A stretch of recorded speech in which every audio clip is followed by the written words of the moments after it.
এই ইরানের রাফেজি শিয়াদের প্রতি ভক্তি দেখালে ইন্নালিল্লাহ পড়লে আপনি কাফের হয়ে যাবেন, এতে কোনো সন্দেহ নেই।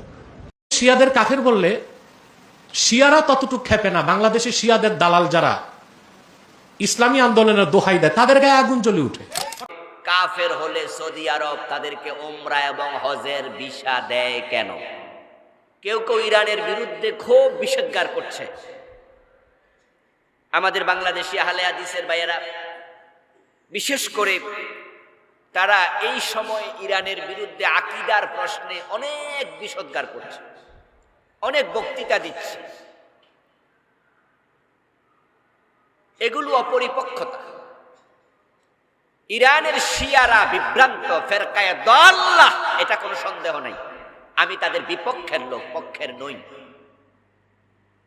ইরানের শিয়াদেরকে আমি অপছন্দ করি, তাদেরকে ভালো মুসলিম মনে করি না, তারা পথভ্রষ্ট। কিন্তু এবং আমেরিকা ওরা কি পথপ্রাপ্ত? আর ইরান শিয়া হওয়ার কারণে, এই মাসলাগত কারণে, দুশ্মনীর দিক থেকে, খারাপ হওয়ার দিক থেকে না ইরান বেশি খারাপ?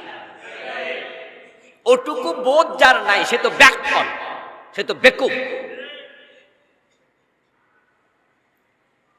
যদি আজকে ইরানের যুদ্ধটা কুয়েতের সাথে হতো, কাতারের সাথে হতো, সৌদি আরবের সাথে হতো, আমরা সবাই সৌদি আরবের পক্ষে কথা বলতাম, ঠিক না? আমরা ইরানের বিরুদ্ধে বলতাম। কিন্তু আজকের যুদ্ধটা কি সৌদি আরবের বিরুদ্ধে? তো এই টাইমে আপনি কেমনি ইরানের বিরুদ্ধে কথা বলেন? এখানে কিসের আকীদার প্রশ্ন? ওরা তো শিয়া আর সুন্নি বোঝে না, ওরা বোঝে মুসলিম। যেমন আমাদের নামের সাথে লেখা থাকে সুন্নি মুসলিম, আর ইরানি লোকদের নামের পিছনে লেখা থাকে শিয়া মুসলিম। সামনের অংশ আলাদা কিন্তু শেষের অংশ কি আলাদা?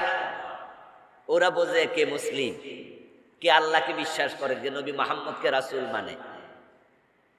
শিয়াদেরকে আমরা ফেরকায়ে দাল্লাহ বলি, পথহারা সম্প্রদায় বলি, কিন্তু শিয়াদেরকে কি আমরা কাফের বলি?